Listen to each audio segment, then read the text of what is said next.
Sambuddho Sawakato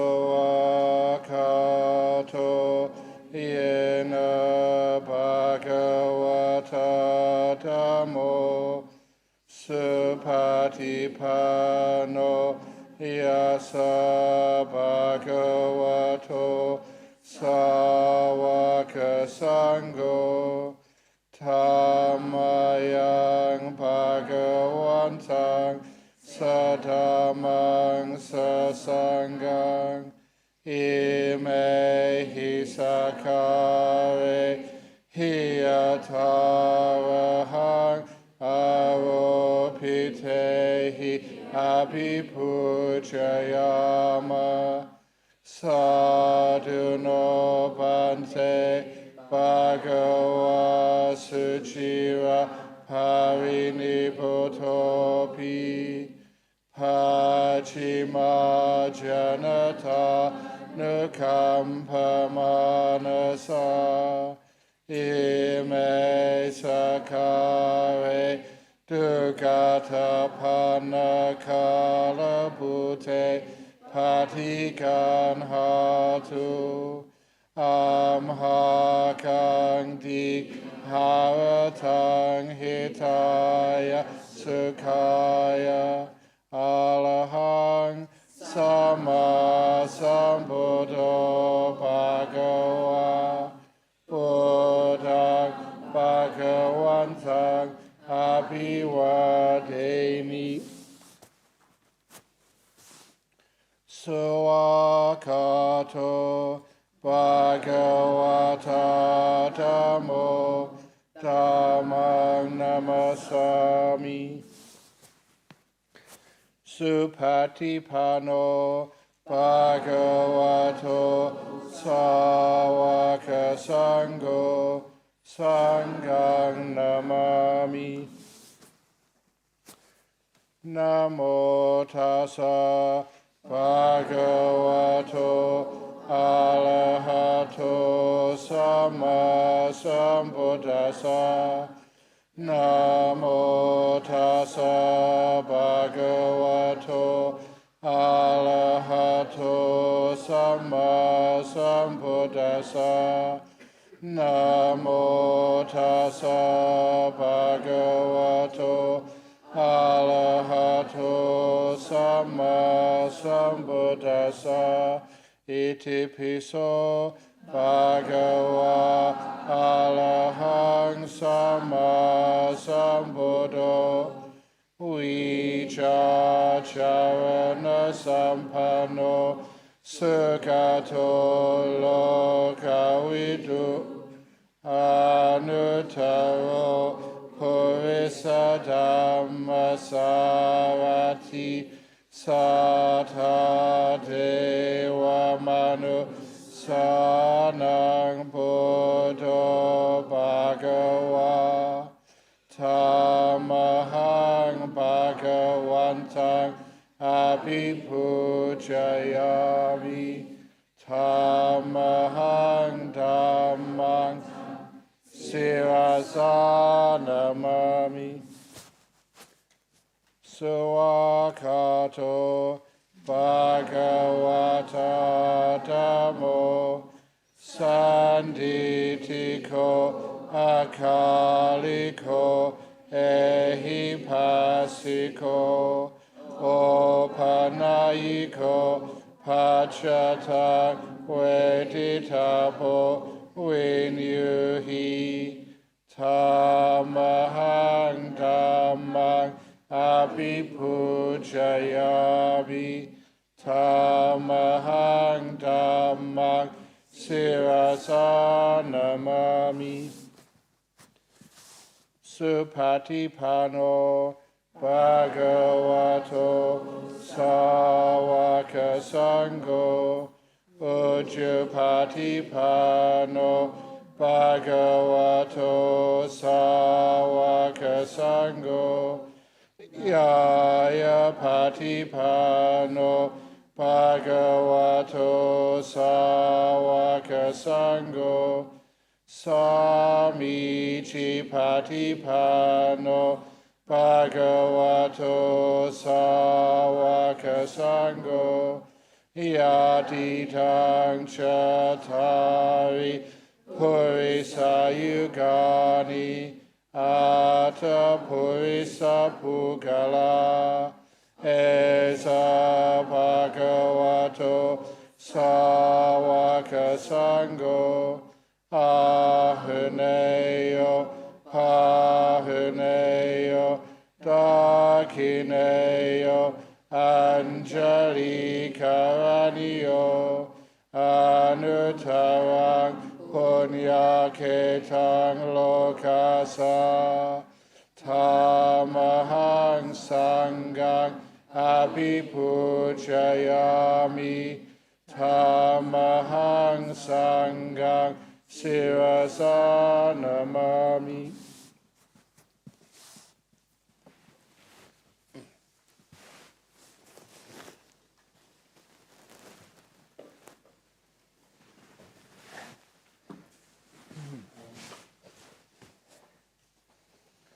This is what should be done by one who is skilled in goodness and who knows the path of peace.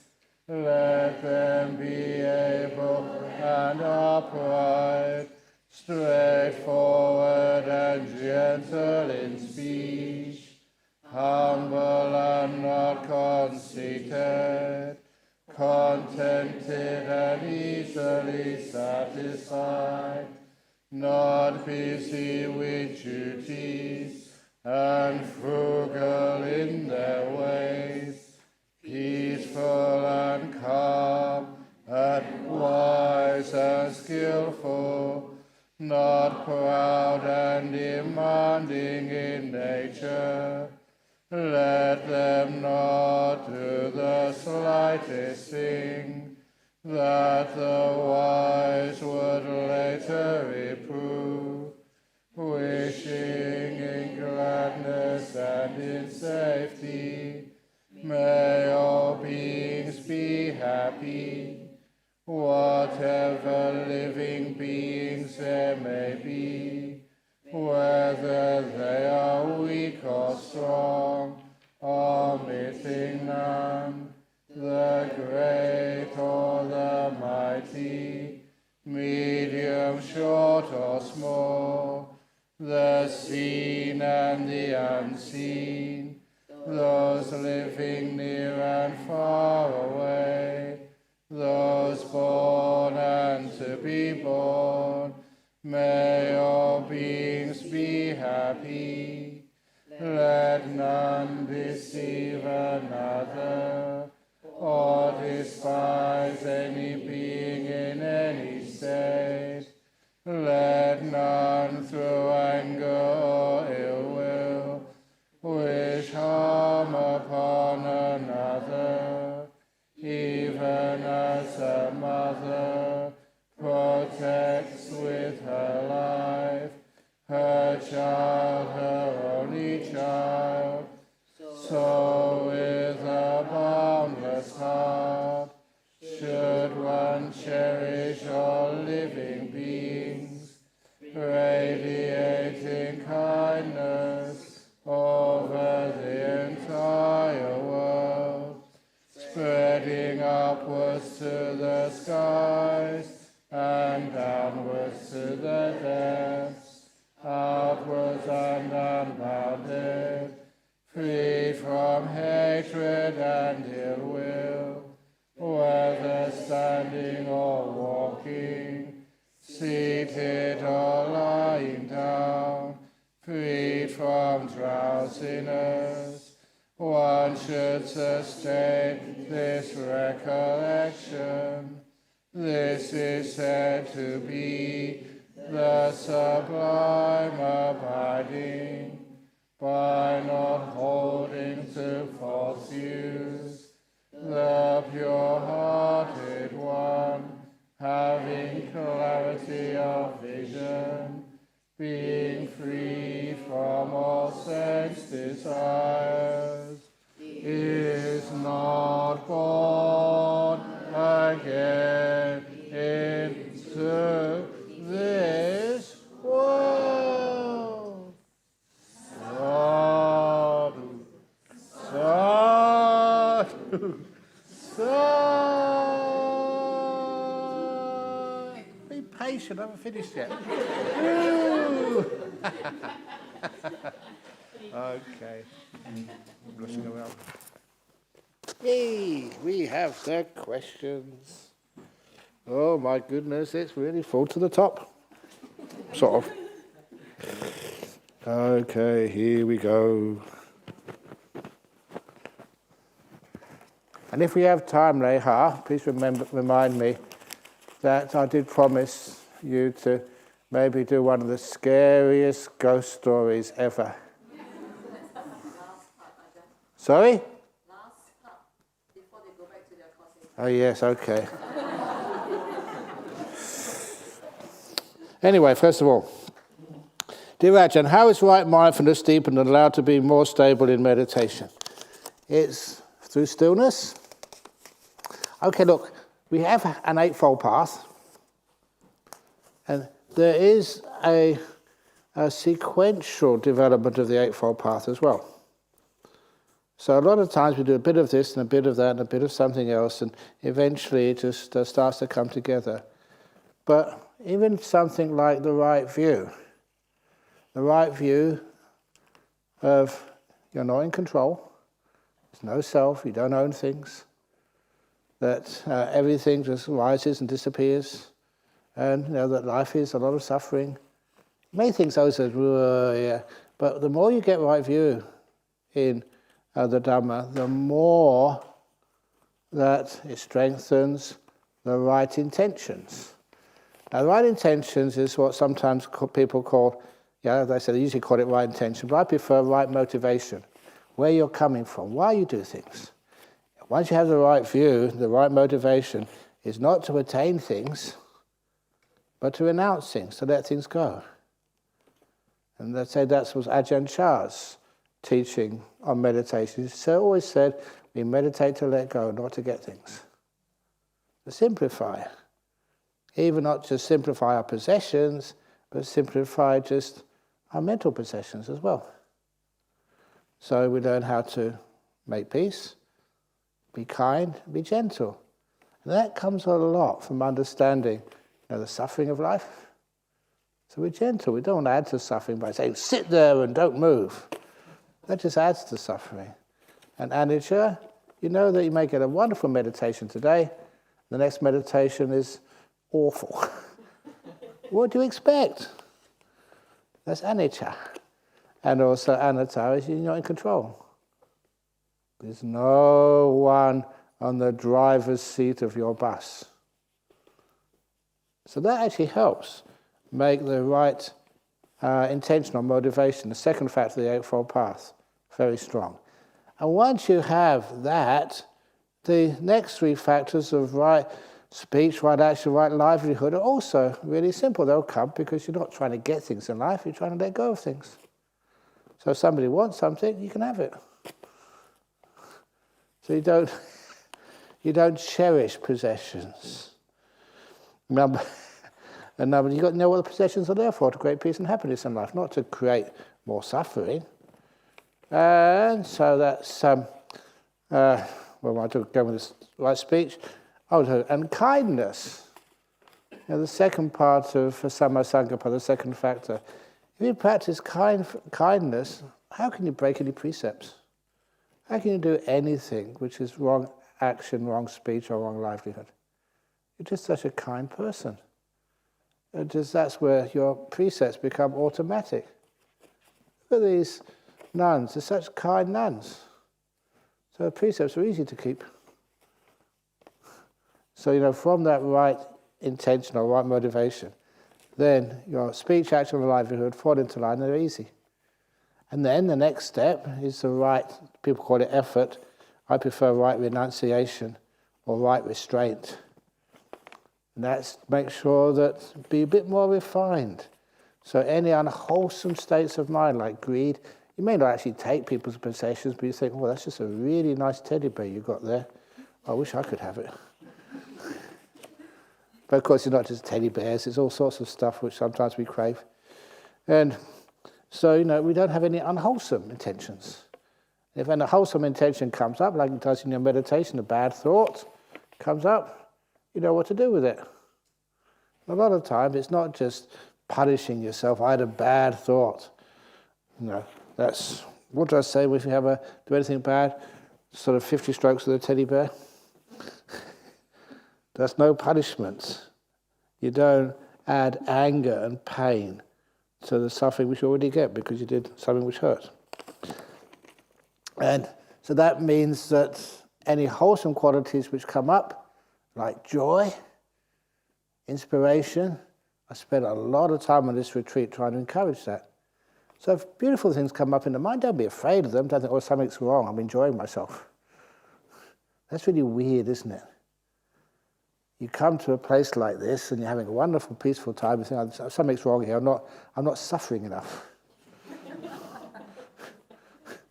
And sometimes people think like that. And that's crazy.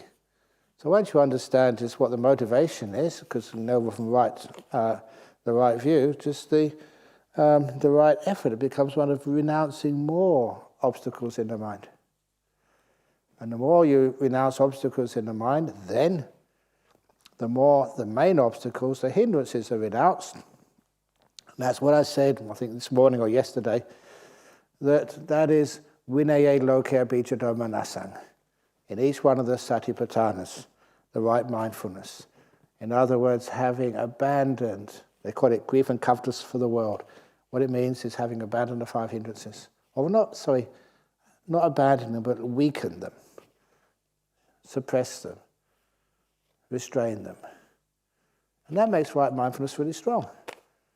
Imagine you don't want anything, you've got no ill will.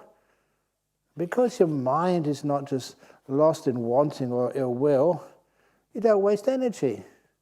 So your mind is just bright and happy. And that means you've got the really good right mindfulness. And as I was teaching here, the signs of that. Just when you go to the toilet and, my urine smells so fragrant today. It always smells the same. When you've got right mindfulness, everything becomes more beautiful. You can taste much more out of, the orange juice you have. That was just so amazingly sweet and juicy or whatever. And it's not a special type of orange, but your mindfulness is increased. And of course, once that mindfulness is increased with joy and happiness, you see much more. Our life becomes so interesting. The simple things, like my clump of bamboo, or the sunsets, raw. They're already beautiful, but now they're super beautiful. And that because of that, it's, that right mindfulness is going strong. And that's how it's deepened. And then, of course, it makes it very easy to make the mind still. See all the body, and you can relax it to the max, and it disappears.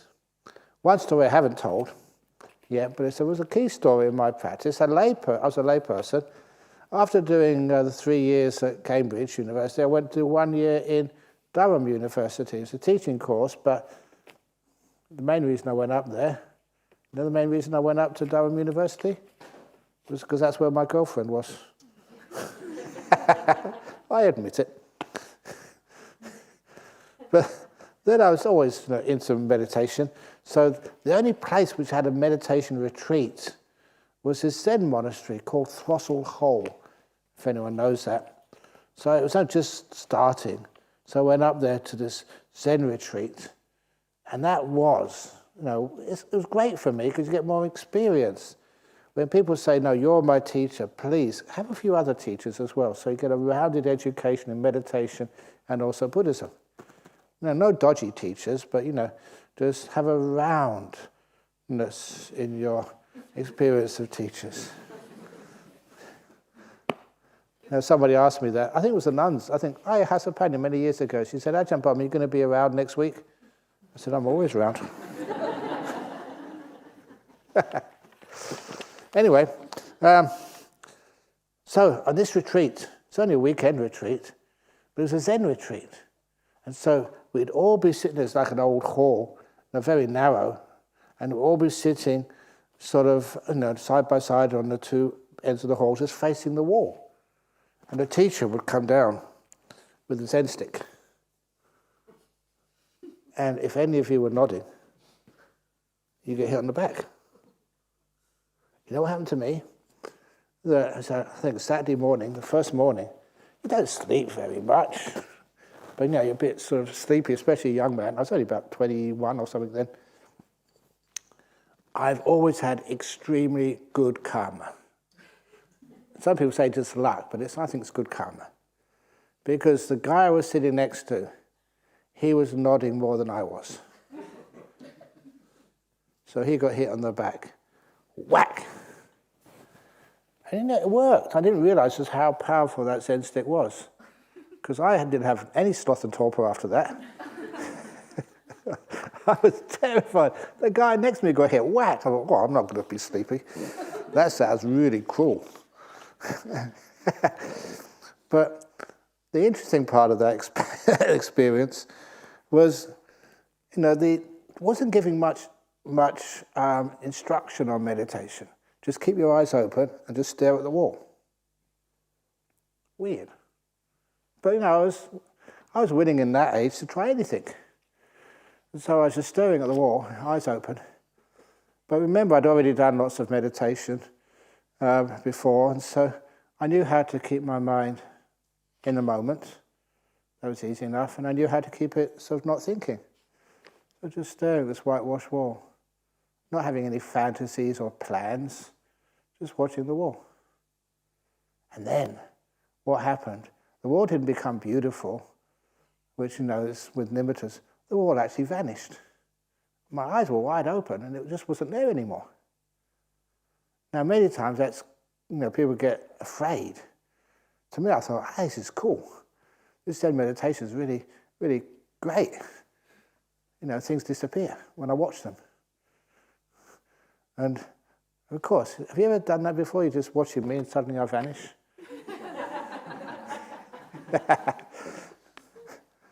But, of course, I wasn't afraid, and it was really nice, and I just wondered why.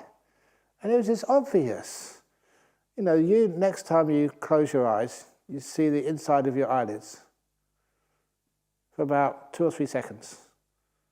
Then after a while, you don't see anything because there's nothing to stimulate sight. Sight needs things to change, like sound.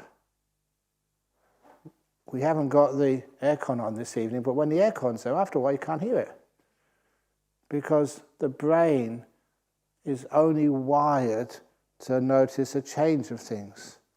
When you've got the ambient sound doesn't change, then even the ears turn off. They don't hear anything. Can you feel right now the pressure in your bum on the cushion or seat? I can feel that now. In a couple of minutes I won't pay any attention to it, and it'll be gone. It disappears. This is where I started learning about the coolness of disappearance. My eyes were wide open, but because it was a whitewashed wall and nothing was moving, and I was not thinking, the sense of sight flicked off. The best simile which I can give for that is a computer screen. If you've got the computer screen on, and you don't click anything, then that just goes to screensaver, and then from screensaver it just turns off. That's your brain is like that. And that taught me just how things stop, and you get some peace. As long as you have sitting reasonably still, then the body actually just vanishes. The breath is still moving, so that's one of the hardest things to turn off. You don't actually need to close your eyes, but it's much quicker if your eyes are closed. Sight turns off. As long as people are reasonably calm, you don't have to have perfect silence. Maybe in a noisy place, but as long as the sound is just the same, it doesn't go up and doesn't go down too much, then the sense of sound goes off. Smell, as long as nobody passes wind. Come on, you can laugh. That's why I always used to tell people, if you've got bad digestion and you pass a lot of wind out your backside, please sit in the back. If you sit in the front, then many people have to smell you. But if you're in the back over there, just no one does. So it's out of great compassion. That's why many people, I reckon, always sit in the back. Is that true?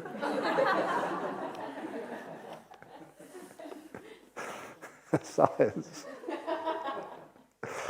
So anyway, so once the sense of smell doesn't change, and I think that's also why in those days they would light incense in temples, just basically to mask the smell of, people didn't have such good hygiene in those days, so that would mask the sense of smell.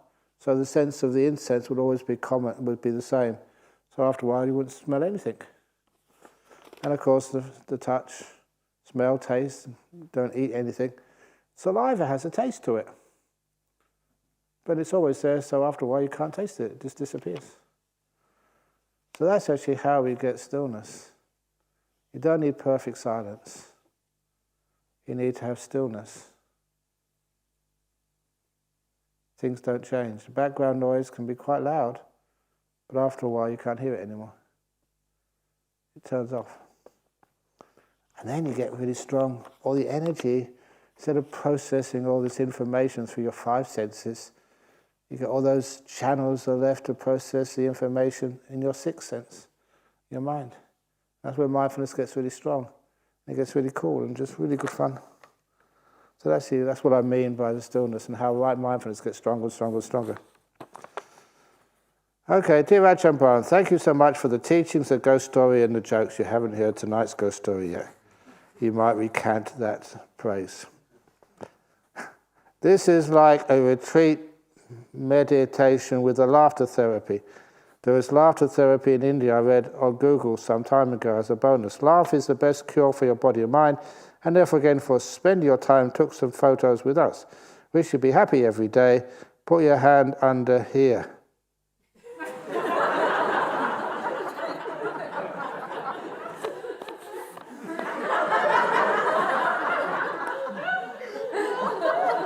There's no under here. Put your hand under here. Very good. Dear Ajahn, I easily get negative thoughts most of the time. Then I would get grumpy and upset. Could you please advise how to practice good thought in daily life? Thank you. If you're grumpy, then go and get a grumpy license from me. So I allow you to be grumpy. What's wrong with being grumpy? Just look, if everybody was happy here, some of you aren't as happy as others, so it's great to have somebody here who's really grumpy, then you don't feel so bad. You don't feel such a failure when there's really a miserable person here. That's why the really miserable people here, maybe we pay them to come here so you don't feel so bad.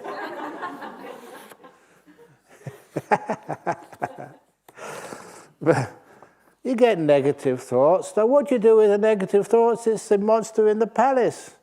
Welcome, negative thought.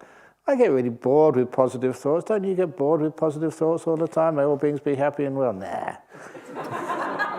Let's make a change. Let's do something, a little bit different.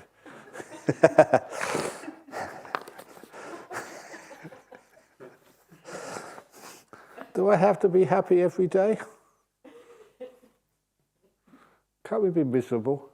We should actually do a miserable retreat. And anybody is happy, they have to do the washing of the toilets or something. So if you're grumpy and negative, allow yourself to be grumpy and negative. Then it doesn't last as long. What happens most time, people are grumpy. And they're grumpy at being grumpy. I don't want to be grumpy. And they're grumpy at being grumpy at being grumpy at being grumpy. Oh, it gets worse and worse.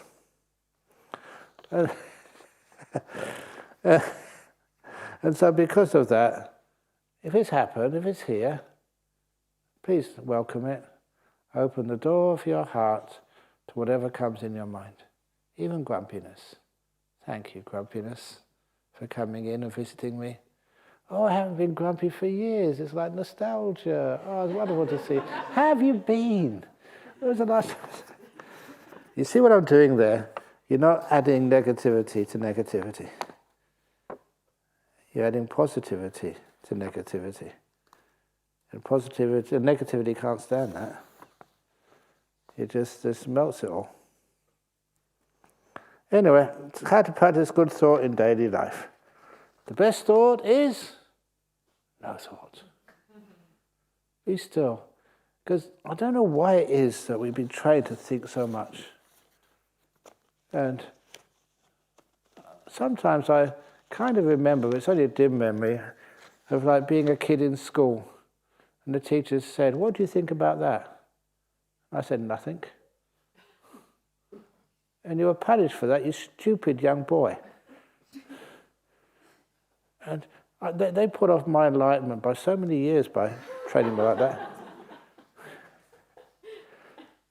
Why do you have to think about so much when it doesn't really affect you? Think about it or not thinking about it doesn't change the world.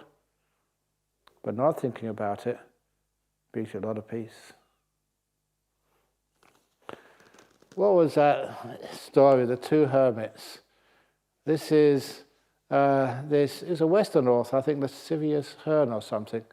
But he wrote like Chinese short stories. And this was of the two hermits living up in the mountain, one right at the top of the mountain, one a little bit further down. And they had their attendants. And one day the Emperor of China was just really having a difficult time getting ministers he could trust who were competent. So someone told him about these two hermits that were so wise. So he thought he'd go up there and invite them to help him run the empire, the Chinese empire. And so, it's a long way to travel, but it was worth it. So the Chinese emperor went there. He went to the hermit on the top of the mountain, first of all. Because thinking, I don't know why the people think like this. If you're higher, actually those nuns are higher than me. Wow, look at them. If you're higher, you must be wiser. But anyway, is that the case? You too? So he went up to the top hermit first, in the very top of the mountain, and said, "Look, the country, the empire is really in difficulty. Economy not good, people not happy, there's lots of unemployment and sickness. We know we need for our country, please be patriots.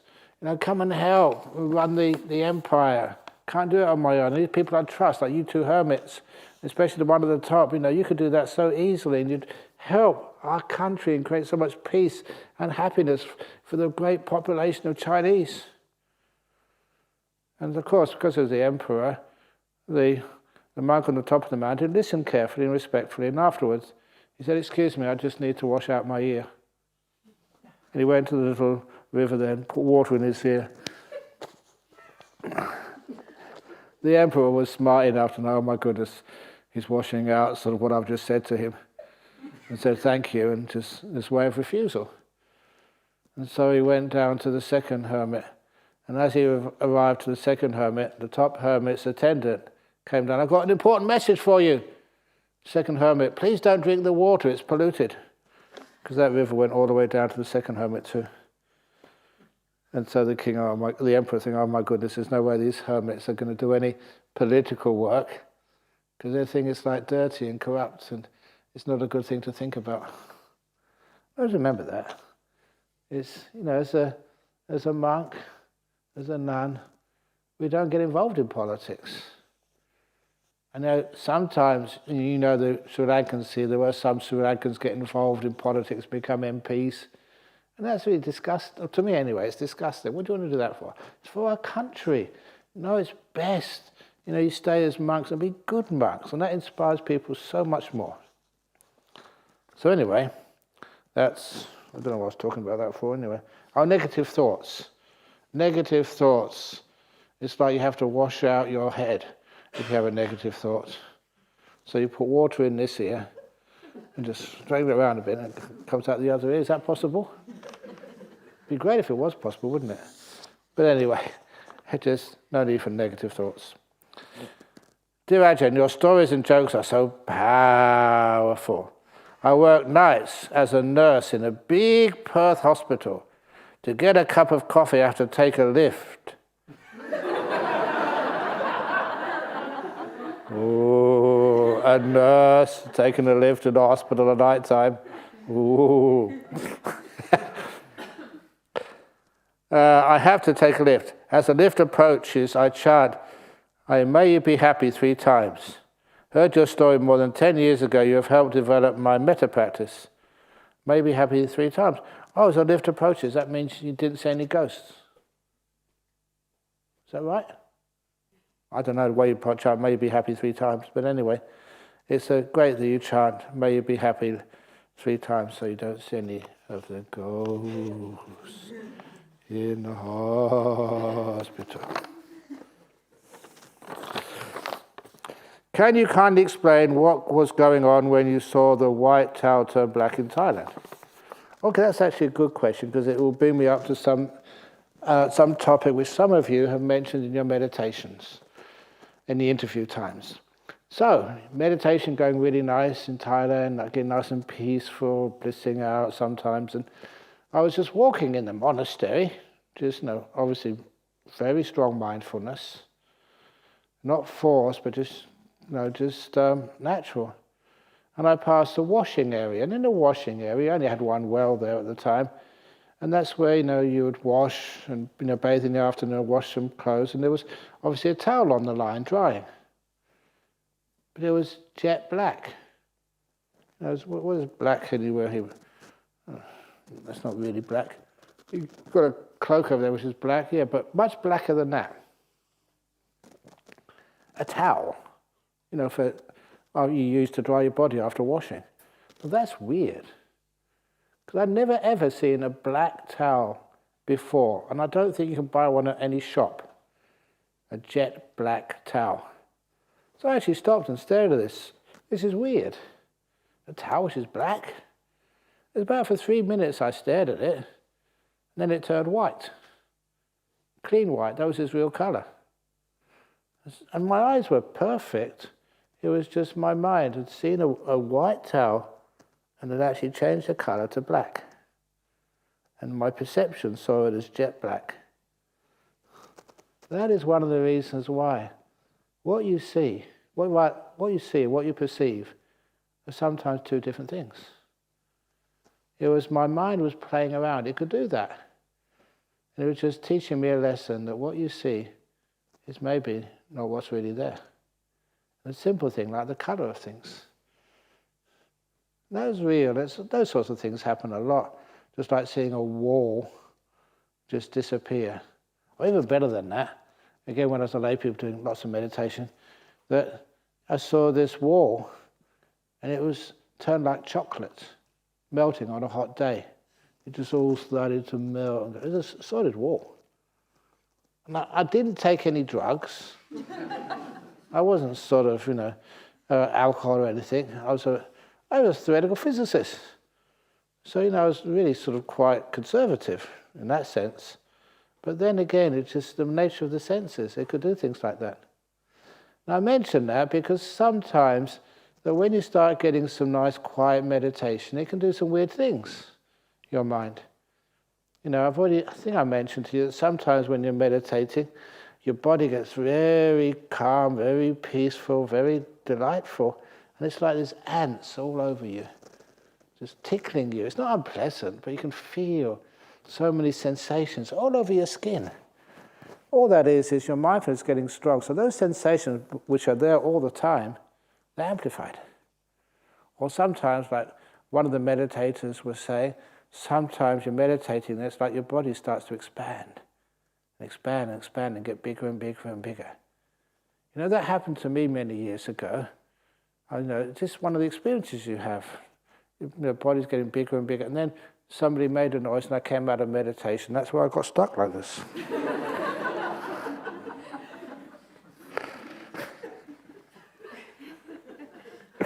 No, seriously, that's not what happened. But that's what it feels like sometimes.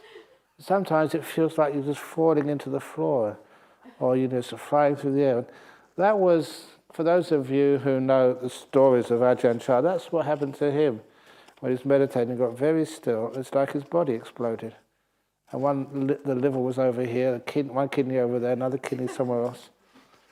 And that was like the image. It's like a limiter.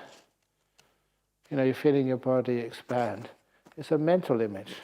5 senses are getting suppressed, and the 6th sense of mind is being enhanced. And you have all these experiences.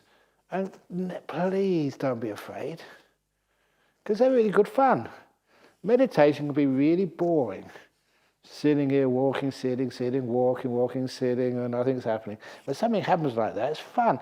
You don't have a TV in your room, but you have this like a TV inside of yourself.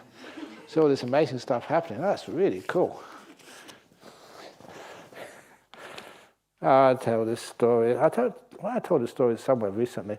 But anyway, just like we was meditating, my meditation was getting really cool. It wasn't a fantasy, it happened by itself.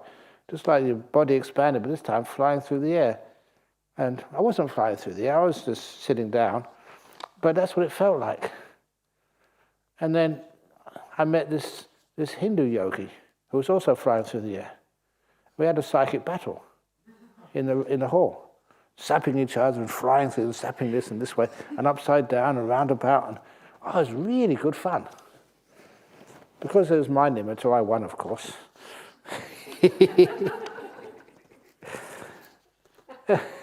That's what happened. It wasn't sort of a real person, it was just the mind playing fun with me, and me joining in, having fun. Because when you enjoy your meditation, you're not afraid of the fun, it doesn't really get you anywhere, except it strengthens the mind's lack of fear and the ability to appreciate joy in meditation.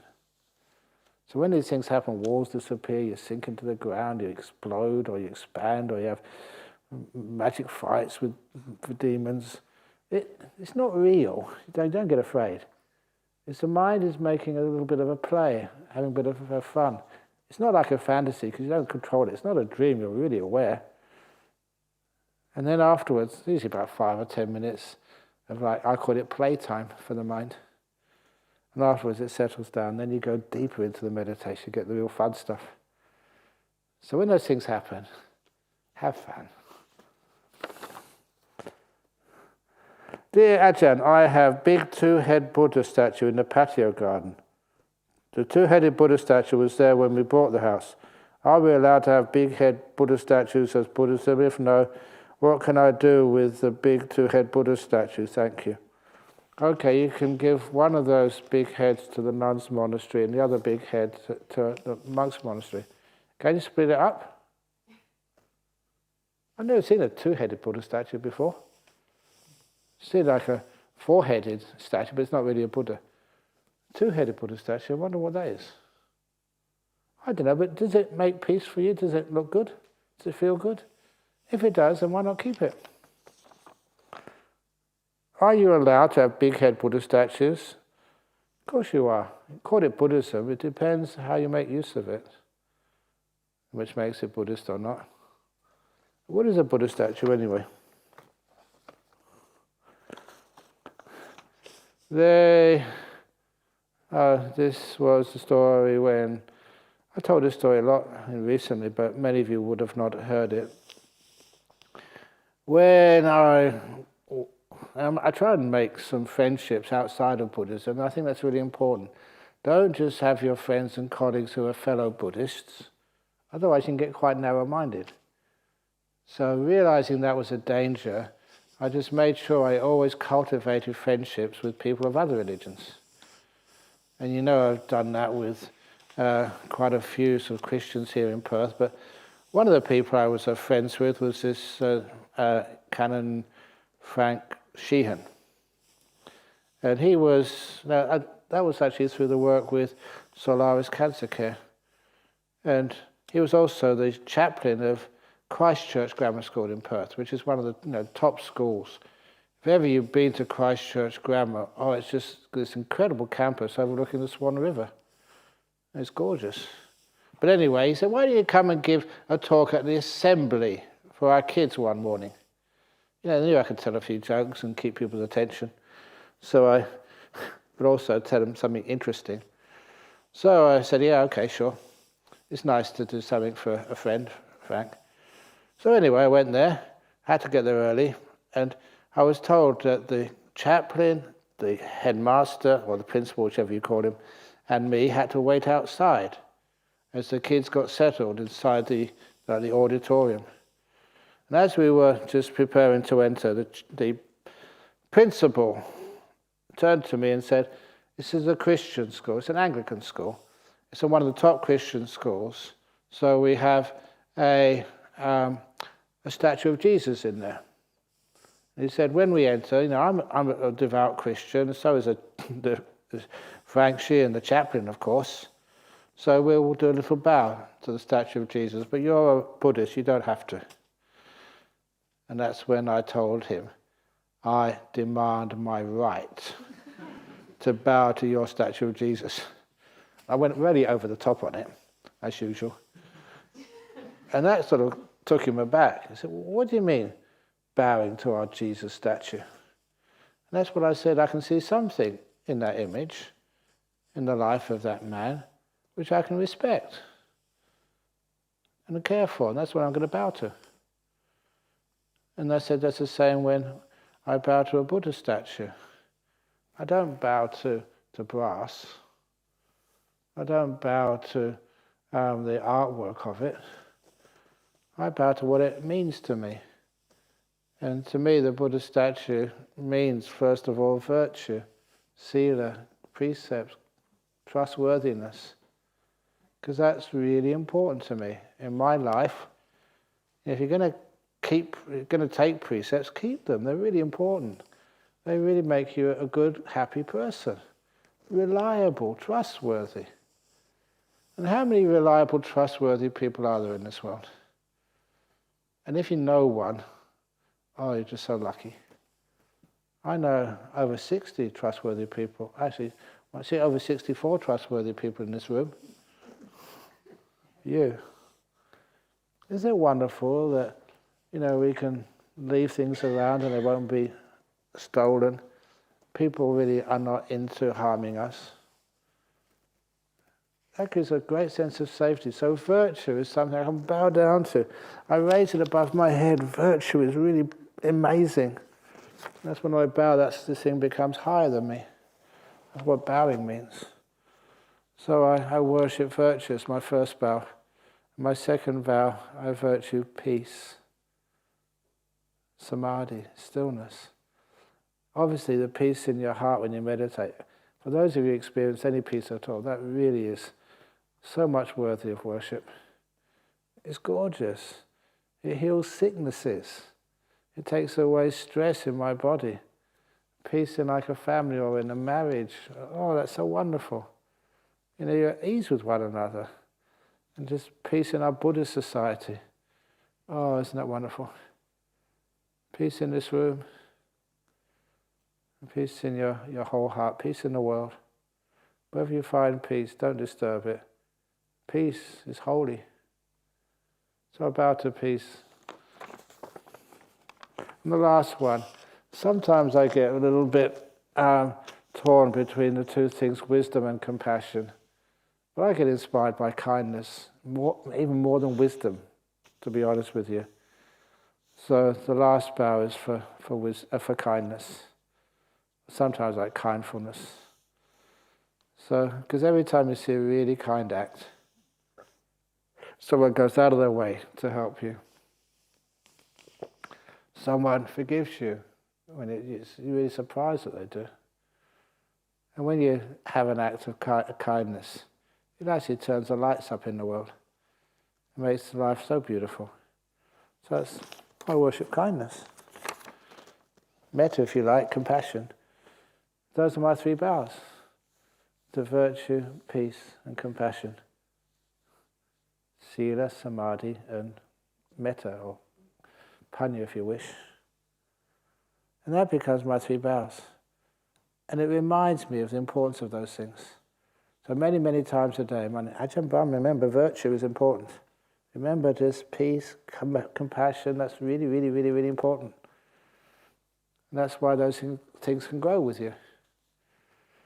And so when I said that to the principal, and also said that in my first part of the talk at the school, not planned of course, it just happened, they were really impressed. So the principal he organised a visit to Bodhinyana Monastery, get a couple of buses with the kids in. I took the kids into my cave, only about 10 at a time. You know what they said? They said, "This is a great place for a rave." 16-year-olds or 15-year-olds. But the principal, when he came in his own car, and I met him, and I took him into the hall, and the two of us together, we bowed 3 times to the Buddha statue there. And sometimes it would have been wonderful to have a camera there. Just this top Christian and obviously a Buddhist. Oh, you've lost your... Okay, you can go get it.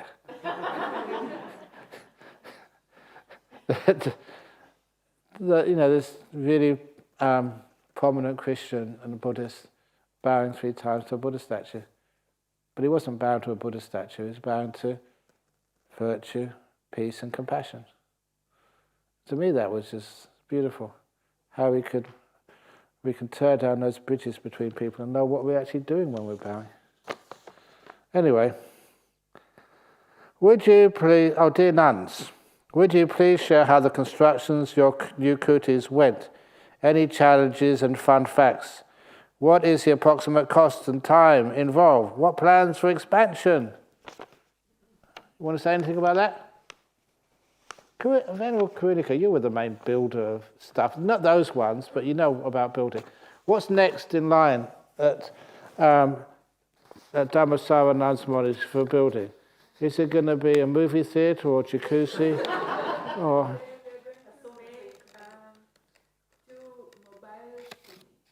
two mobile kutis on wheels, so if the health inspector or planning inspector comes, you can always move them.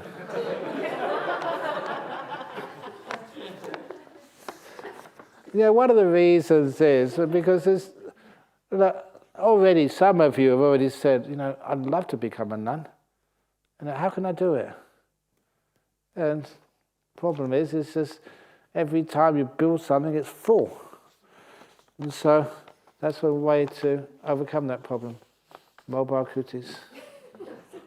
Anyway, so fun facts. I don't know what fun facts. Any funny stories from Dhammasara?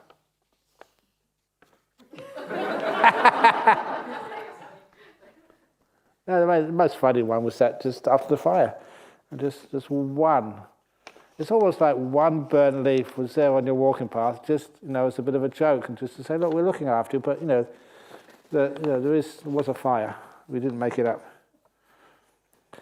I feel so blessed to be here, but as we get ready to leave, my mind goes to all the horrors of the world. You haven't left yet. Didn't I say this morning? We may extend this for 2 weeks. Shall I have a vote on it? Who wants to expend this for 2 weeks? It's a majority.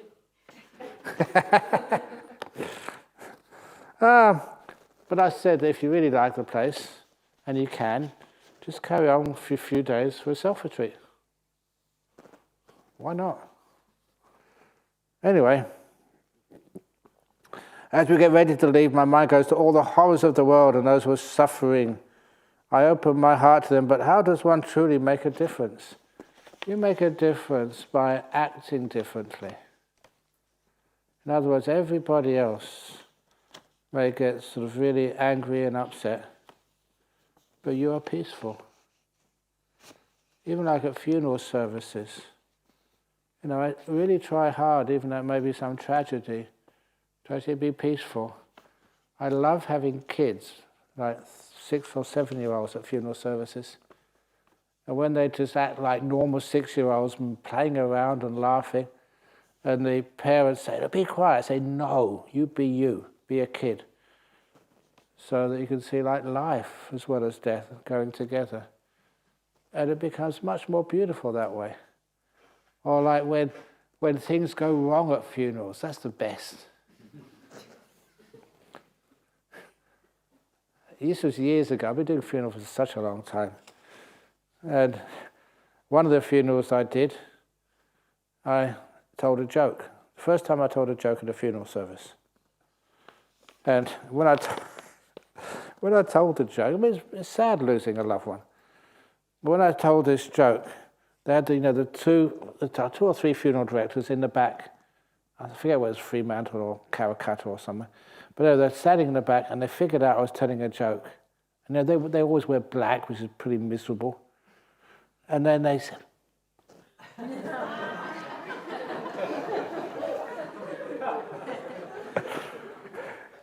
I can see what they're saying. You don't tell jokes at funeral service, do you? Not in those days.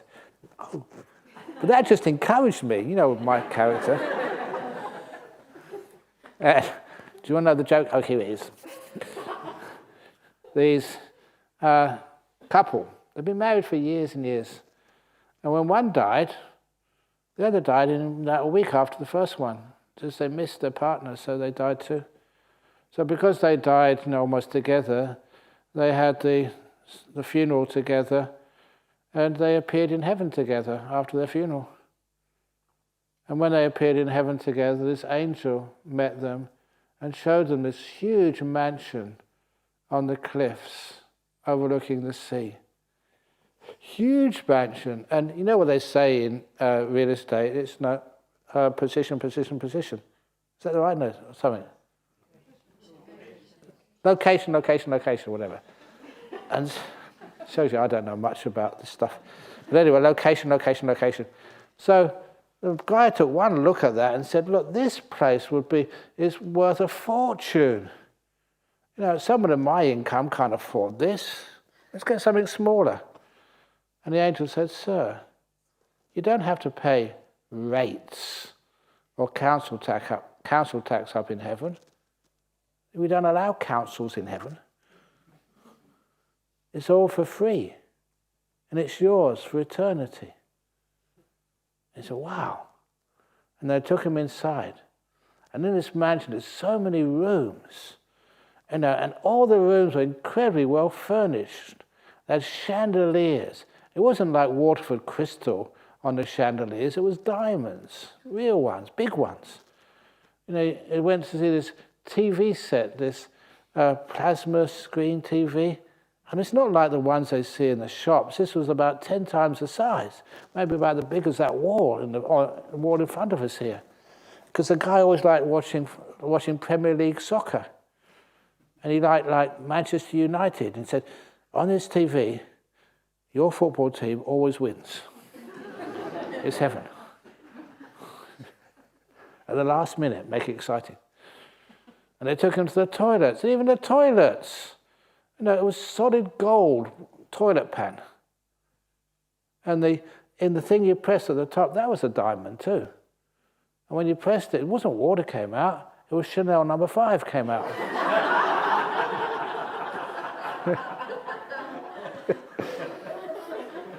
And the guy said, this is amazing, but someone on my income, we can't afford the insurance. There's amazing stuff in it. And the angel said, sir, sir, sir, we don't allow burglars up in heaven. Look, if there's anything you don't like, just give me a call and we'll change it straight away for you. It's all for free. You deserve this. You're good karma. And they took him to the garage. Treble garage, or 3 cars in the garage. The first car was a stretch limo. So big, they had a tennis court in the back.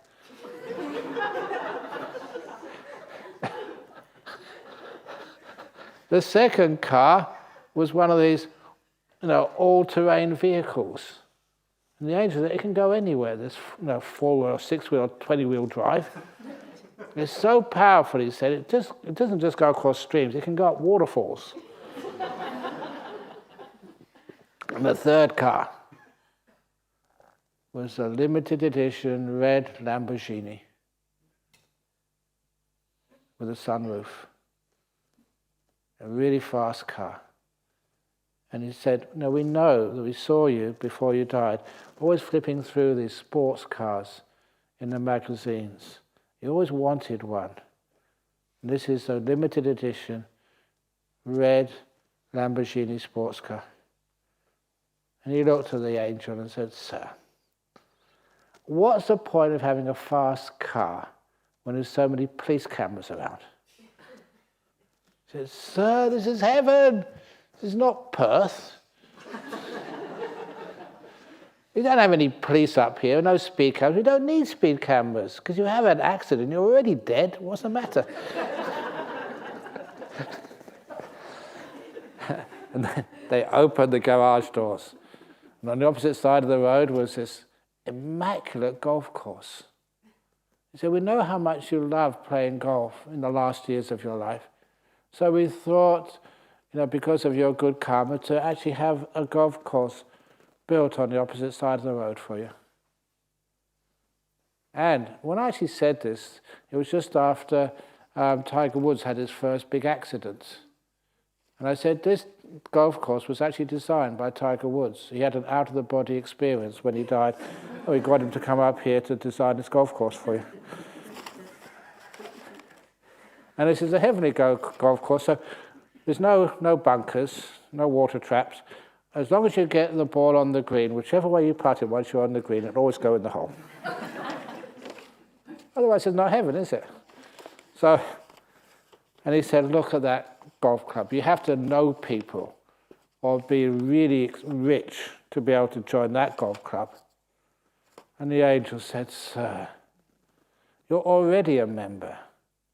You're not a life member because you're dead. You're a death member, if you like. But it's there for you all the time."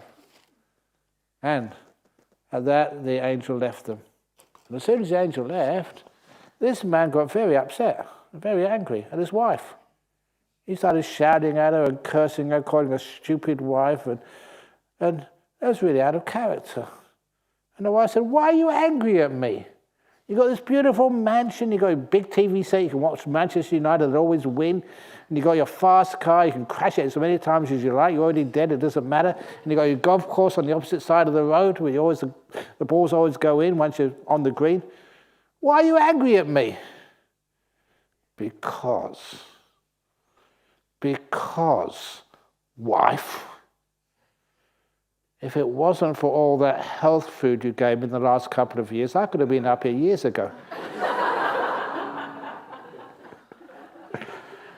There's a lot of truth to that, So when I told that story,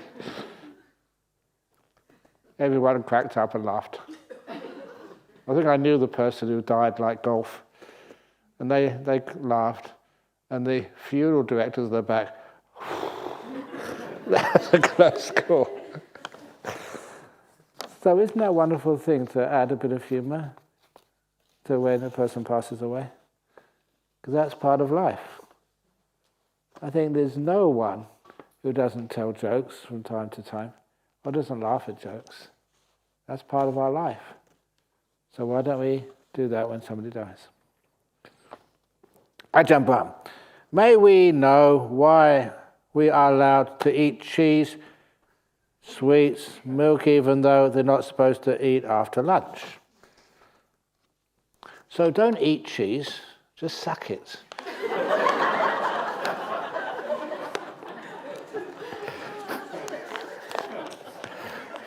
I don't know either. But it is allowed. So if you think it shouldn't be allowed, then don't eat it. It's a bit late to say that now, isn't it? The last day, because tomorrow you don't even need to eat cheese. You can eat whatever you want tomorrow night. You can. The poor nuns and me. We still have to eat just cheese, and you maybe have spaghetti or I don't know what you're going to eat tomorrow. Just don't tell me. It's just where the line gets drawn. Where the line gets drawn, sometimes it's quite arbitrary. But anyway, that's where the line was drawn. How can I get my rescued cats to stop hunting? Did Kit Kat and Jhana ever stop catching wildlife? I've tried to tell them that we are a Buddhist family and follow the 5 precepts. They don't seem to change. So why don't you I'm really busy these days, take them to Dhammasara and get the nuns, get Ayahasapanya to teach them. Is that a good idea? I'm going to tell Ayahasapanya that. No, this is the nature of cats. And with Kit Kat, if you know the story with the Kit Kat, it was actually born in a log in Jhana Monastery. So we didn't bring it there, that's where it was born. It was a feral cat. But even as feral, it was just so friendly, and a very smart cat too. But it was catching too much wildlife, so what can you do with it? So even though that we loved it and cared for it, it's a beautiful cat, and if anything, it was either my cat or Amanda sometimes claims it, but it was always with me. So there came one day we had to find a home for it in town. Because how can you have a cat killing animals? It's not fair. And that's its nature, you can't stop it. So anyway, we found a nice home in Waterman's. This nice lady who had quite a big house. And so I remember it was really sad. It's easy to not catch the cat, you just call it and it comes up to you. It trusted me. And I held it while we put it in the sack. So it couldn't see. It still trusted me. And put it in the back seat of a car, just where you put your feet in the back seat, so it couldn't see out of the window or anything. And she took it all the way to Waterman's from Bodhinyana. And she kept it in the house for 3 days before she let it out, trying to get it used to its new home. And she was really kind to it, really fed it and was nice to it. And then, I think it was a Saturday, Saturday morning, or actually Saturday afternoon, she let it out just to play in the garden. She thought it was used to its new home now, but that cat made a dash for the gate and went through the gate, down the road, and much faster than she could travel. So she got in her car and went all over the suburb trying to find the cat, couldn't. And then sort of after searching for the cat for a couple of hours, she called me because I was in Dhammaloka Centre on duty that weekend. And she called me and said, Ajahn Brahm, I'm terribly, terribly sorry. The cat ran away. And she said, I don't know, maybe in a few days' time it might make its way to Serpentine, because that's where it lived. And I told her, you don't need to worry, it won't go to Serpentine, because it's already in Nollamara. It had never been in Perth in its life. The furthest north it had been was to Bideford, to the vet. Bideford is just 20 kilometres north of here, and at that time that was outside the metropolitan area. This cat had gone to Waterman and made a journey about 10 kilometres in 2 hours. I couldn't walk 10 kilometres in 2 hours, and that was a really hot summer's day, 40 degrees or something. And they had the front door there in those days, had been renovation since, a wooden door. And I just happened to be by it when I heard meow, meow, meow outside. And I opened it and saw this cat. That can't be Kit Kat. Goodness it was. So it ran in. And, for 2 hours in the hot sun, its paws were just really hot. Lucky they weren't burnt. And it was so thirsty I gave it, I don't know how many bowls of milk. And it ate them all, or drank them all. And then it went on the cushion, the softest cushion, which was in that time Ajahn Jackra's cushion. And it weed all over the cushion. And it really stank. But they could wash that. And after that, what would you do? That cat just did a journey, an impossible journey, and for 2 hours. And it's still about 6 or 8 kilometres away or something, as a quote. And how did it know the way? It didn't have a mobile phone. It didn't have mobile phones in those days. It couldn't go and ask RAC or something, which way. Now, which way is it to? It didn't even know there was such a place as Nollamara Centre. It just knew Serpentine, and it made it so quick, so fast. So after that, yeah, I'm sorry birds, I'm sorry possums or whatever. That cat has to stay in Serpentine. So it earned its right to stay there, and that's where it died. It's buried under one of the Bodhi trees behind the main hall. Good old Kit Kat. So you can't stop it hunting. But it was born in there, and that was his home. I know that sometimes a local in Jarrahdale, what she did, apparently it worked. that don't try and put a bell around its neck. The only bell which will stop a cat hunting is like the big bell which we have in the bell house at Jhana, really that big one. But what they did, they put like a scrunchie on, like a girl's hair, they put a scrunchie on the back. They got a scrunchie. You know what I'm talking about? Yeah. I don't, because I'm a guy. And the nuns don't, because they don't have any hair. And to put it around the cat's neck. Because apparently that cats can move so slowly and so mindfully that you can't hear the bell until it's too late. But the birds, or like the other little animals like possums, they can see it move. Their eyes can notice bright colours moving. So he said that actually stopped the cats from catching animals, or a lot of them, putting a brightly coloured scrunchie around its neck. It's much more effective than the bell. Anyway, good old Kit Kat, she was a good cat. While visiting the new kuti yesterday, I stepped on Brahmali's freshly poured concrete and a large corner broke off. I quickly moved off, never confessed it was ready to blame someone.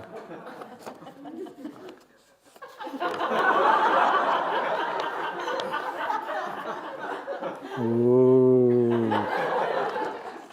Leha, could you compare the handwriting to the... No, you couldn't have done that to Brahmali's concrete, because Brahmali's concrete was just doing little squares. I don't think you can break that. But there was, around the red fire hydrant, there was already a crack in that one. So if that's a piece of concrete you stepped on, it was already cracked. You're absolved. You don't need to feel guilty, but if you really feel you've done something wrong, this teddy bear will do. 50 strokes, please. The teddy bear. Some teachers recommend reciting the mantra Buddho along with the breath whilst going to sleep, to fall asleep mindfully. I wonder, though, if this is a good idea because it might make my mind associate the Buddha mantra with going to sleep. And if I try using it during my sitting meditation, it might make me fall asleep and start snoring. Didn't say that. What do you think? You know that some people, the word Buddha has a really powerful meaning to it. The word of the Enlightened One. I'll do these other ones tomorrow. I thought we were going to carry on the retreat for a while. But anyway, it's sometimes Buddha is very, very powerful word for some people. For some people, it doesn't work. They haven't grown up with Buddha. So when I came over here, we tried another little mantra to use with the breath. And the one I thought was going to really work for Australians or Caucasians, as you breathe in, instead of saying Buddha, breathe out, to, Buddho, Buddho, the first word you say when you breathe in is shut, and you breathe out, up. Shut. Shut.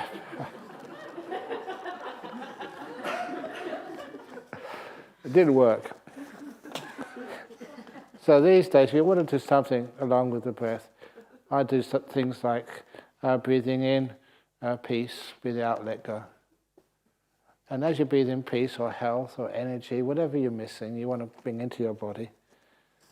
But keep on repeating, and don't just say it, just feel it. What is peace? So you can actually almost imagine peace coming into your body. Or like health, if you're sick. And breathe out, let go, what you want to let go of. Let go of the past. Let go of grief, sadness. Breathe out, grief. Breathe in, happiness. You do that many, many times. It's like, self-hypnosis. It works. I didn't like the ghost stories in the morning. I was in hospital for an operation when I believe a ghost pretended to be human, moved in next bed. When I asked, "How are you?" she looked into my eyes and I felt a cold shot from head to feet. I was frozen there. I tried to convince myself that can't be true, as she had a human body. Ghosts should be invisible, should they? How can we protect ourselves? Ah! Look, did that ghost harm you at all? Did you ask the ghost for a lottery number? Ghosts are very good with lottery numbers. So smile at them, be kind to them. Nice ghost. You got a lottery number for me? But anyway, there's another ghost story coming soon. But they can't harm you. And because, again, I was a scientist and a ghost hunter before I became a monk, the evidence is solid in UK. It was 100 years when I was there, so it must be 140 years now of ghost hunting. A ghost has never harmed a human being. Never. All a ghost can do is make you scared. I remember this, one of my mates there, Tony Cornell his name was, he was a head ghost hunter of Great Britain and Northern Ireland. He's a good mate. And he had this wonderful business card. I really wish I'd have kept one of his business cards because it had Dr. Tony Cornell, head ghost hunter of Great Britain and Northern Ireland. Quite a cool card to have. You know, got a business card, here it is. Ah! But the evidence, you know, he's been in houses, things flying around the place. They never hit. You know, the eggs, I don't know why it's always eggs, but a lot of the time eggs will go flying through the air and they hit the wall behind you. They never hit you. He said that happens so often, and it's so well recorded. It's like an unwritten rule, the ghosts can't harm you. Because they can make you scared, that's all. Lastly, can you kindly give a rough idea how it is when first attain arahat? Thank you. That would take all the fun away from you, wouldn't it? But sometimes when you go on a holiday and they give you a video of what it's like when you get there, but it's not really true. So no, keep the excitement for you. So when it happens, you'll find out for yourself. But anyway, the rough idea, already did that when we did the guided meditation on the Buddha. Imagine you're the Buddha. Nothing to do, nowhere to go. If you concur or something about meditation, please prefer the Art of Disappearing book, which will help. As dear everyone, if you concur or something about meditation, please prefer the Art of Disappearing book, which will help. Yeah, Art of Disappearing is one of the favorite books about meditation. A cyclone is predicted for Sunday, Songkran. May need your blessings for us to have the ceremony without hindrances from the rain. What are you talking about? You know what Songkran means? It's a water festival. Where you throw water. Can't the heavenly beings join in and throw water around? Oh, come on, let other people celebrate it as well. Get wet. Can you please elaborate on Yonisa Manasikara? I did that really recently, I think. Where was that? I understood it as right attention. What is right attention? How does it differ from Sati Sampajanya?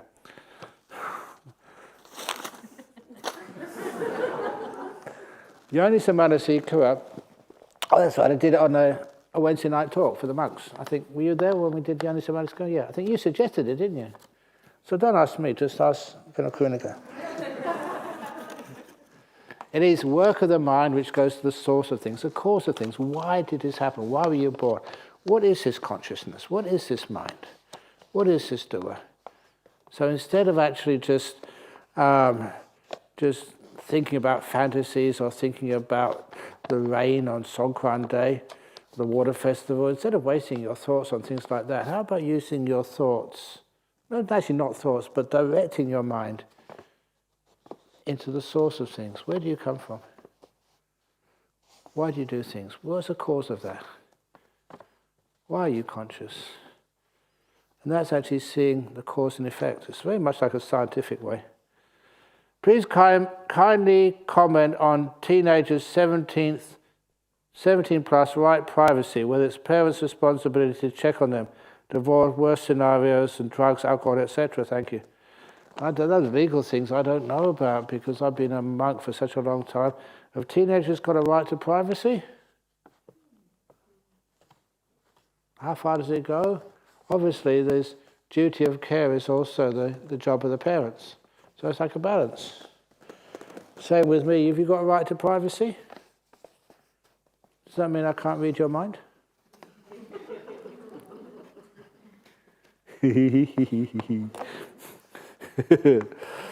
So it's a balance. Teenagers' rights and also looking after them. But sometimes with teenagers, you've got to outsmart them, which is difficult to do. So there's one of these guys, apples. He's not a teenager, but just about 18 or 19, at university, smart kid, but then his grades started going really down. And going really down, to the point that, if he carried on like that, he'd get kicked out of university. And the reason was he had a girlfriend and was just going to parties and nightclubs with his girlfriend all the time. So not doing his assignments. His mum and dad kept on telling him, look, do your assignments. It's okay to go out, but at least remember you've got to pass your exams as well. He's one of these young boys who didn't listen to his parents. Does that ring any bells for you? So his father was really smart. He waited one evening until his son brought his girlfriend back about midnight or something. He waited up for them. When the car came in to his driveway, he turned on the lights and said, to the girlfriend, would you mind just coming into the house for a few minutes? And of course his son was really embarrassed, but he couldn't say anything because his girlfriend was there. And so the two of them came in, and the father just never spoke to his son, just spoke to his son's girlfriend and said, you've been going out for a long time now. And I don't know exactly where your relationship is, but I'm sure that if it goes further and you get engaged or want to get married, I'm sure you don't want to marry someone who doesn't pass his university. He said, what do you mean? He said, well, look, his grades have been really going down. He's not doing his homework. He's not doing his assignments, all going in late. And she said, I never knew that. I thought I'd just let you know. Anyway, have a nice evening. Good night. And the girlfriend was on his case all the time. Whenever they went out, have you done your homework yet? Have you? And the poor boy, he didn't have a chance. He wouldn't listen to his parents, but my goodness, he listened to his girlfriend.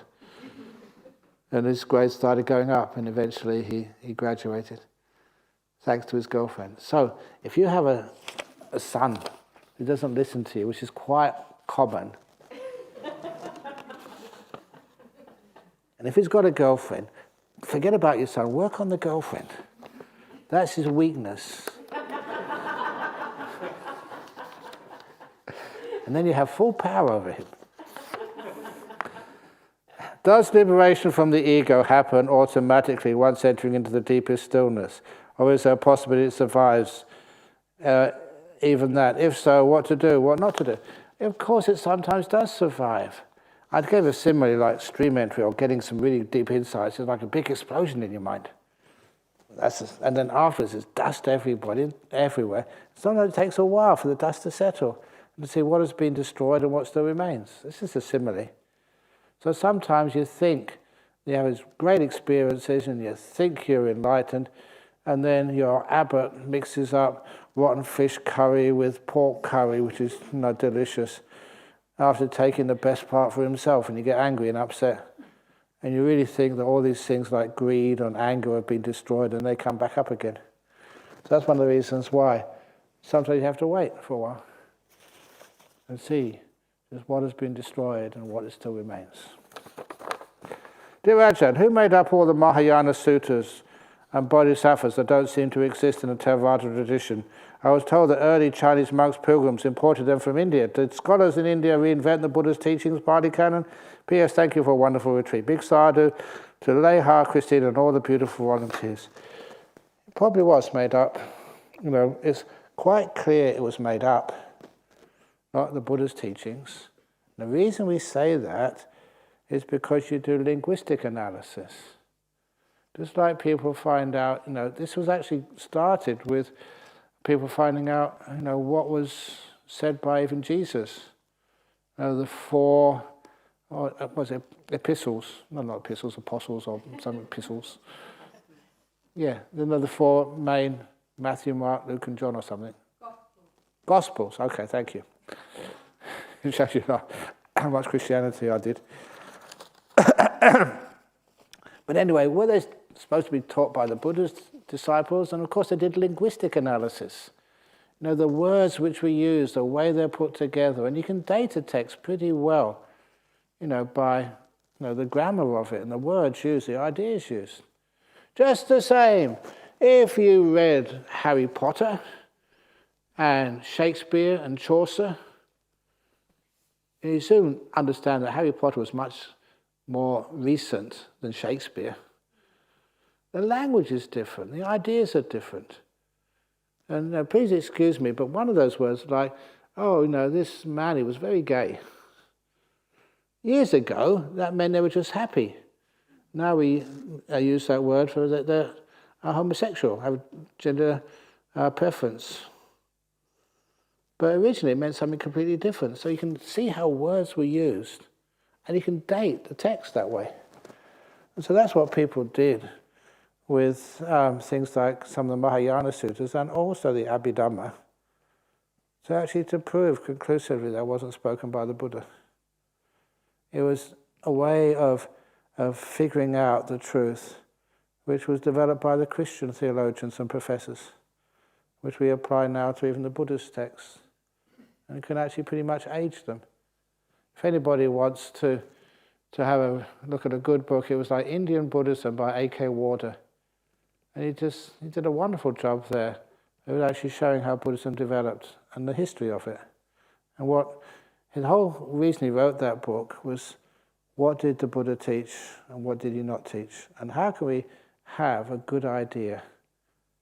And the linguistic analysis was one of those ways we can find out exactly, an independent way, not because I like it or don't like it, what the Buddha taught, what the Buddha didn't teach. A big thank you for the delightful retreat, and 4 big thank yous to the wonderful nuns being here. Will the nuns be attending the future 9-day retreats this year? Would you like to? Yeah, of course I'd like to. It just sometimes gives some other nuns a chance as well, but we'll see what happens. That's actually why we built the nuns' cottage for them, so they can come to this place and have a lovely time at retreats. Dear Ajahn, I feel so touched and inspired by the great sacrifice and courage you made to stand for equality between nuns and monks. It is truly inspiring. Okay, sorry, but I'm wondering what your intention was in having the genders move mixed in long retreats. The genders move, don't understand it, move mixed in long retreats. I don't know what the question is. What was the intention in having the genders move mixed in long retreats, in lay retreats? Oh, the genders in lay retreats. I don't know. Don't think I had an intention because I didn't know what you're talking about. Anyway, sorry I didn't understand the question. Does anyone can explain it to me? I was wondering what your intention was in having the genders move mixed in lay retreats. This wasn't my question, but is it more? Oh, genders more mixed in long retreats. Oh, more mixed, not move. Okay, yeah. Sometimes we trust people. Sometimes, in some retreats, okay, men on the left, women on the right, and just you don't even sit next to each other. And sometimes that we'd have, this is a man's hut, this is a woman's hut. Do we have that now, Leha? Yeah. That's discriminatory. Shame on you. I don't get in your house, I don't know what's going on. But anyway, that sometimes if we just have an odd number, and to sometimes have like 3 women and 3 men in some huts. Yeah, that's okay, because we trust you, you keep the precepts. And so there's no reason why not. Just to keep things nice and peaceful. But sometimes people think we should not mix the genders. I know there's one group, they always mixed the genders. They were really into non-discrimination at all. To the point that they didn't have a men's toilet and a female toilet, they just had a toilet. And to make people a bit more understanding of opposite genders, they didn't have any walls between the toilet cubicles. I think one of my monks went to one of those retreats. He said it was really weird.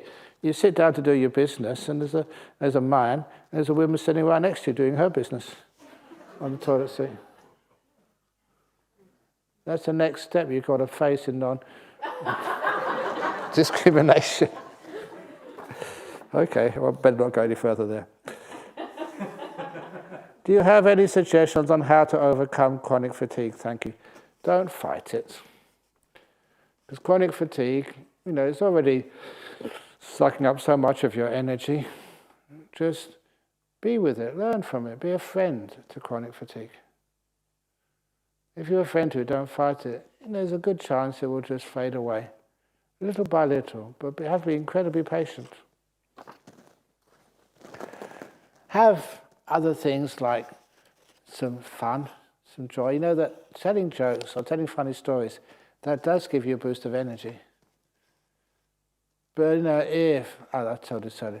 if I tell boring sermons in a low tone of voice about the Four Noble Truths and the Abhidhamma and the 36 types of this and the 24 types of that. If I keep on going like this, everybody gets chronic fatigue.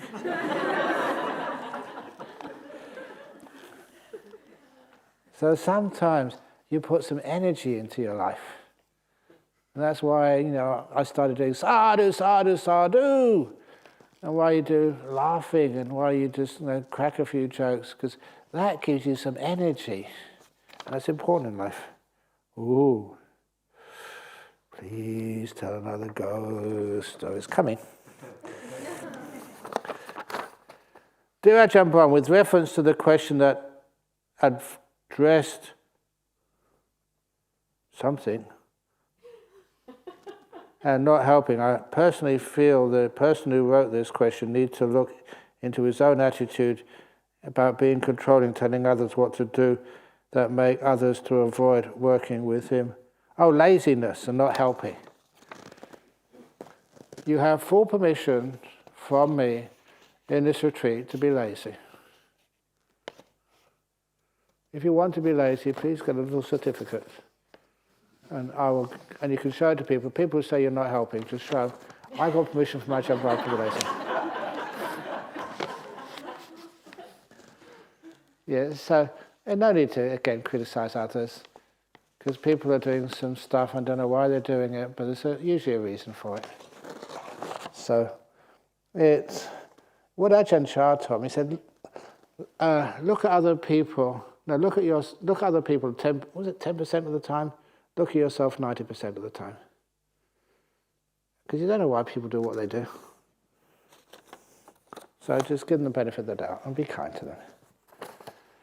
Would you please explain again how we normally understand to be free will? It's not really, and what it means to truly exercise free will. You can't. Will is not free. It's like free speech. Why should speech be free? People talk so much they should be taxed for it. And imagine that we stopped having free speech, and the more you spoke, the more you'd have to pay. We could make so much money in Jhana growth if we had that. Or even in life, who speaks the most? Politicians. They should be charged. So $10 for every 100 words. That would create so much more stillness in life. We didn't try it with free speech, but when we went on a pilgrimage to India once, the person organising it, they had a box like this, they put it in the front of the bus. It was a complaints box. But a complaints box with a difference. Anyone who made a complaint had to put in $5. They charged people for making complaints. And the proceeds would be given to an orphanage in Bodh Gaya. What a wonderful thing to do, because people are always making complaints. Oh, it shouldn't have been done this way, it should have been done that way. We didn't get the right food, we're late, you should... That's $20, please. We made a lot of money that way. So should we have that for Jhana growth? Have a complaints box, $5 each complaint. But because of business, we probably have 4 for $15. You get an extra one for every 3. By becoming a stream winner, one can disown past bad karmas. That is because one realizes no permanent entity or self to attach those bad karmas. My understanding correct? That's pretty good. If that is correct, then will the opposite be true also? Would one disown good karma after becoming a stream winner? Why do you want to do that? So you have a choice. You can celebrate that being from which you evolved, how wonderful good karma they did. In other words, you do have a little bit of a choice there. You've got a PIN number. You can access the good karma account. Thank you for great inspirational teachings and brainwashing. Anumodana. Oh my goodness. How do we handle difficult people when we leave tomorrow? Leave them here. Need more training. If they're at home, just send them to the next retreat. Be kind to difficult people. This is a saying of the Dalai Lama, which was a really good saying. If you live with a difficult person, or you go to work with a difficult person, they're your boss. Remember, you only have to be with them maybe 40 hours a week. They have to be with themselves 24/7. The way they treat you is probably probably better than the way they treat themselves. So that's why you can see a person who's a difficult person. They're suffering. Have some compassion for them. How do I learn to control the monkey mind at meditation? It tends to move all the time. Also tends to fall asleep. Please help. Don't control it. That's why you lose energy. That's why it falls asleep. And that's why it keeps on monkeying around. What's wrong with what's wrong with monkeys? They're really nice monkeys. They're really good fun and they're joyful. You go to the zoo and you can visit them. And a monkey mind is a good mind. Or are you species discriminatory? But anyway, the monkey mind, as people say, is a mind which moves all over the place. So you don't control it, you use wisdom power. Wherever your mind goes, you go with it. In other words, you're always there with your mind, rather than your mind's gone somewhere, you forget where it is and you're somewhere else. So be with your mind. Be together with it and don't keep telling it where it should be. Practice that brilliant meditation. Now is the only time I have. Whatever's in front of me is my most important meditation object. I'm just being kind. Then the mind does wander. It doesn't stay with the breath. It doesn't stay with nimittas or whatever. But wherever it is, it's most important that you're there with it. Try that. Is there a question that no one has asked and you would like to answer? That was it.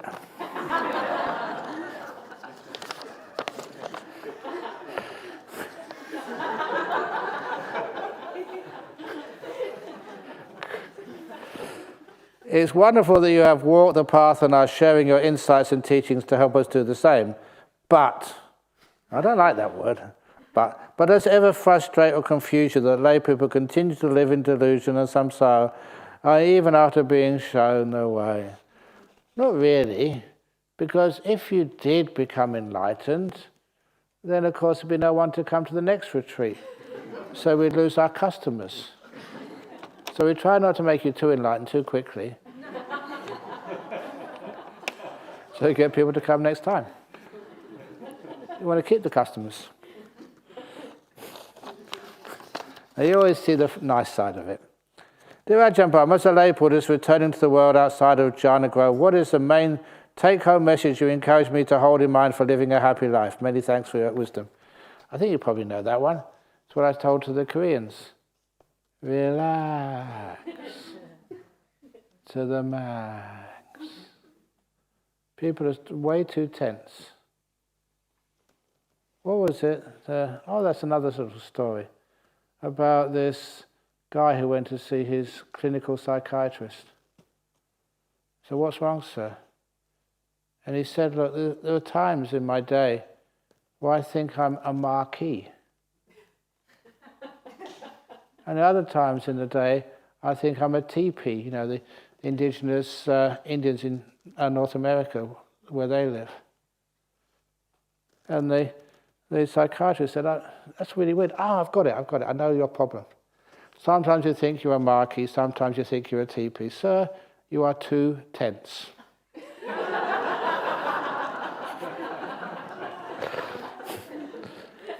Okay, I like the guy who went to see the psychiatrist. He said, I think I'm a dog. And the psychiatrist, get on the couch. He said, no, I'm not allowed.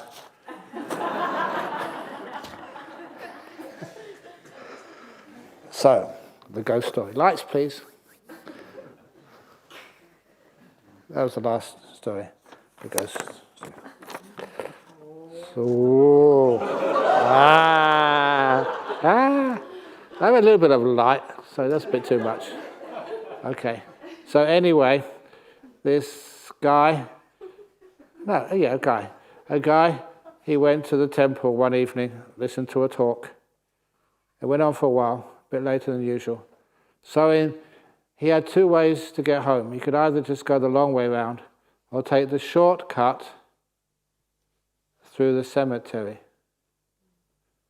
He didn't believe in ghosts and just, people have been walking through that cemetery, many times. They'd never experienced any weird phenomena. So he decided to chance it. Have you ever noticed in the cemetery the street lights are much further apart, or the lights on the path? It's always darker. So he went halfway through the cemetery. Nothing happened. He's a little bit sort of extra mindful just in case. But it was fine. He's halfway through. And as he continued walking through the cemetery, he thought it was just his imagination because of anxiety just based on just the fact it was a cemetery. He thought that something was following him. And even though it's just your imagination, still he started walking a little bit faster. And as he started walking faster, as his anxiety increased, he really thought he could hear something behind him. So he walked a little bit faster. He's always coming pretty close to the gate to get out of the cemetery, so he wasn't that scared. But then he made a big mistake. He thought there was something following him, so he looked around to see. And he almost had a heart attack. Because what he saw following him, he saw it. It was a coffin, vertical coffin. He could see the soil still on it. It probably just come out of the ground. And the cobwebs. He could see this really old coffin.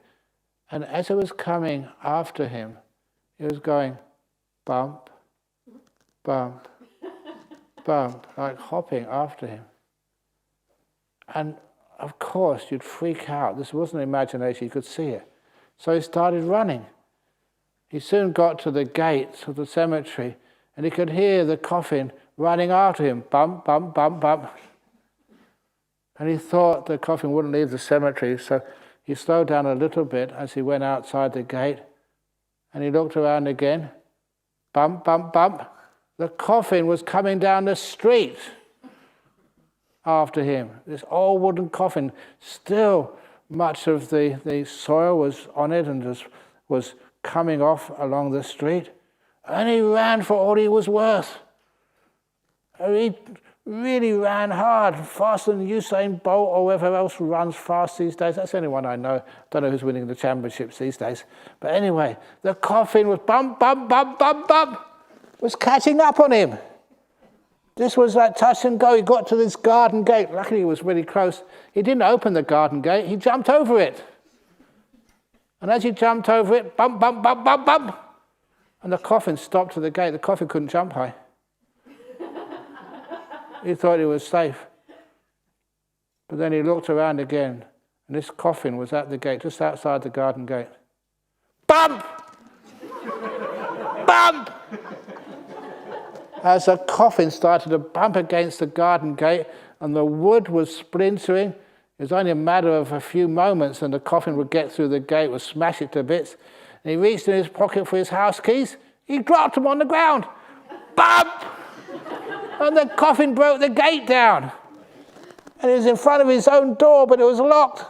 And bump, bump, bump, the coffin was coming after him. And he reached down any old key, didn't have a chance for what. He was so lucky.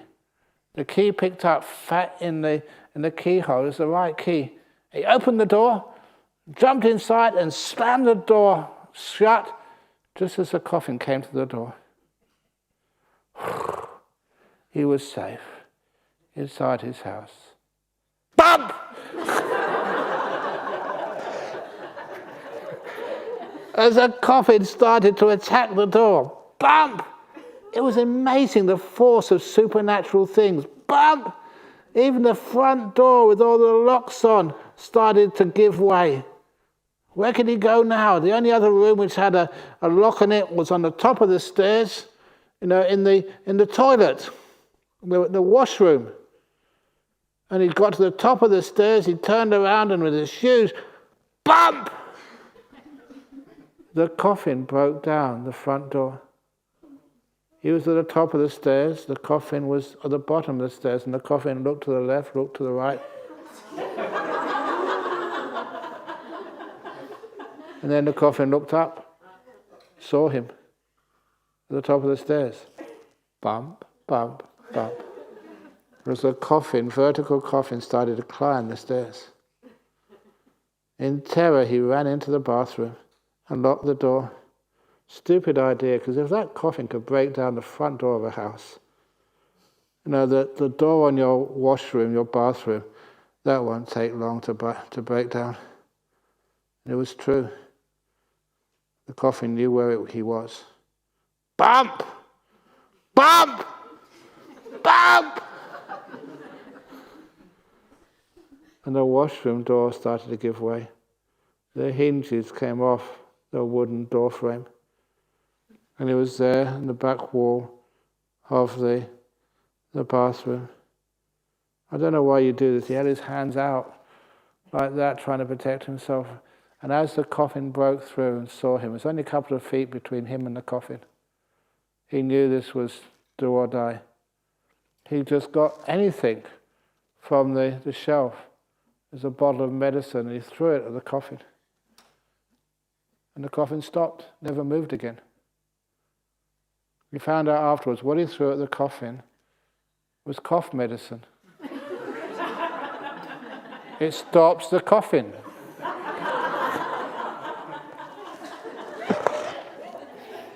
Okay, lights please. End of story. That's my coffin ghost story and joke.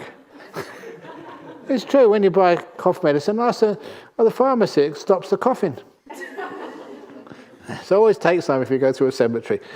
Sadhu, sadhu, sadhu. Okay, thanks for indulging me. And I remember one of the best times I told that story, there was this, he was a publisher of Buddhist books over in the United States, and I think it was in San Francisco. He's brought his daughter to the temple. He says his daughter never likes coming to the temple, it's just boring. She was about 12 or 13 or something. Well, it must be less than that, about 10 or 11. Never, because what do kids like with Buddhist temples? But then she said, no, can you do something interesting, Ajahn Brahm? So I said, okay.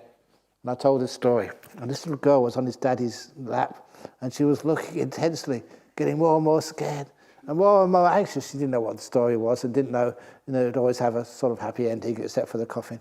When I got to the last bit, and her eyes were wide, and she was just so tense. And then threw the cough medicine at the coffin, and the coffin stopped, because that's what cough medicine does, it stops the coughing. And she burst out laughing. She said, I don't like coming to Buddhist temples, but if Ajahn Brahm ever comes back, please take me, Daddy. That was one of the best compliments I ever got, which was very nice. Okay, so have a good night.